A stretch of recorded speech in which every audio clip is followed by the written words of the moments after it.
Good evening and welcome to Pakistan Today from our Islamabad studio. I'm Victoria Lane. We begin tonight with a significant round of diplomatic engagements involving Pakistan's top civil and military leadership in Tehran.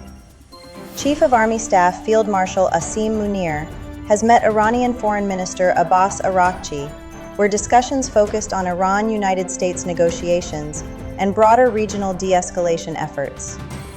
According to Iranian media, the meeting reviewed ongoing diplomatic initiatives aimed at reducing tensions, promoting peace, and strengthening security across West Asia. Field Marshal Asim Munir is currently on an official visit to Iran as part of Pakistan's mediation efforts between Tehran and Washington.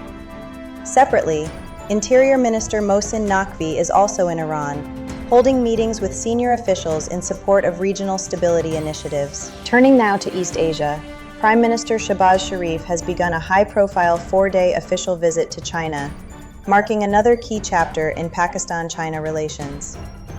The Prime Minister's first stop is Hangzhou, where he is accompanied by a large delegation, including Deputy Prime Minister Ishaq Dar, Planning Minister Ahsan Iqbal, Information Minister Ataullah Tarar, IT Minister Shaza Fatima Khawaja, and Special Assistant Tariq Fatemi. During the visit, he is scheduled to attend a Pakistan-China business forum under CPEC Phase 2, meet provincial leadership, and oversee multiple agreement exchanges.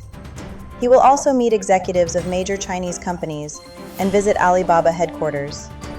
Later in the trip, Mr. Sharif will travel to Beijing for meetings with President Xi Jinping and Premier Li Qiang, alongside commemorations marking 75 years of diplomatic ties. We now move to the United States, where President Donald Trump has made a series of strong statements during recent public appearances.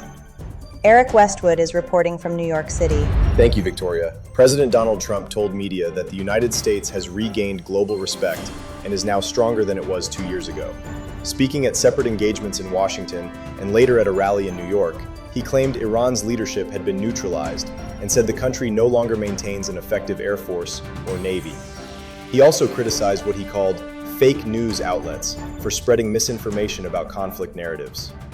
President Trump further stated that the United States has the most powerful military in the world, with no equal competitor. His remarks came amid renewed debate over Iran's nuclear program, with Trump insisting that Iran must not be allowed to obtain nuclear weapons and expressing openness to a potential agreement. The rally in New York was briefly disrupted by protests before order was restored. Thank you to Eric Westwood for that report from New York. In a related development, tensions in the Iran-US discourse continue as Iranian officials respond sharply to recent American statements.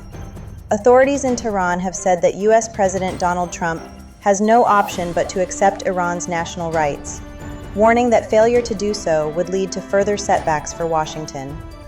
According to Tasnim news agency, a spokesperson for Iran's defense ministry said the United States must acknowledge Iran's demands.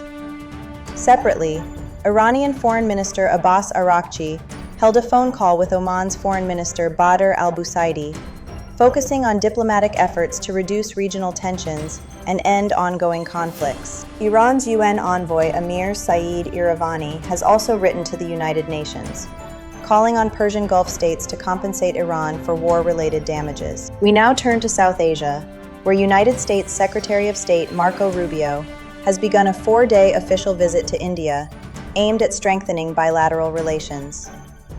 Rubio opened his trip in Kolkata, where he visited the headquarters of Missionaries of Charity and paid tribute at the tomb of Mother Teresa. He later traveled to New Delhi for high-level meetings with Indian leadership.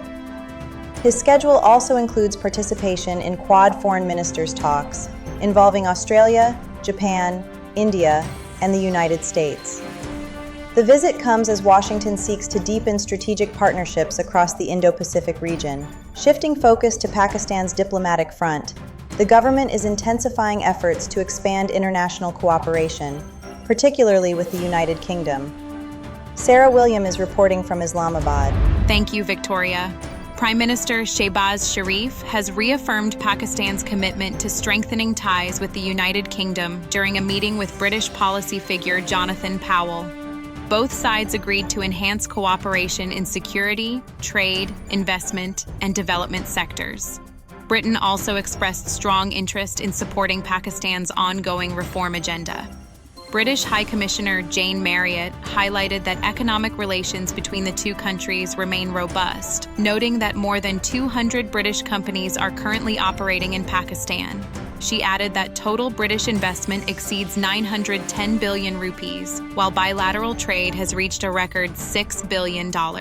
She further described the UK as Pakistan's third largest export market and a key economic partner in Europe. Thank you, Sarah William, for that update from Islamabad. Finally tonight, in Punjab, Chief Minister Maryam Nawaz has approved a strict fine for improper disposal of sacrificial animal waste during Eid al-Adha preparations. Drake Rolland is reporting from Lahore. Thank you, Victoria. The Punjab government has announced a fine of 50,000 rupees for dumping animal waste in streets, neighbourhoods and prohibited areas during Eid operations. Chairing a video link meeting, Chief Minister Maryam Nawaz reviewed cleanliness arrangements under the province-wide Sutra Punjab campaign. Officials confirmed that vigilance squads will be deployed to monitor illegal dumping alongside a public awareness drive.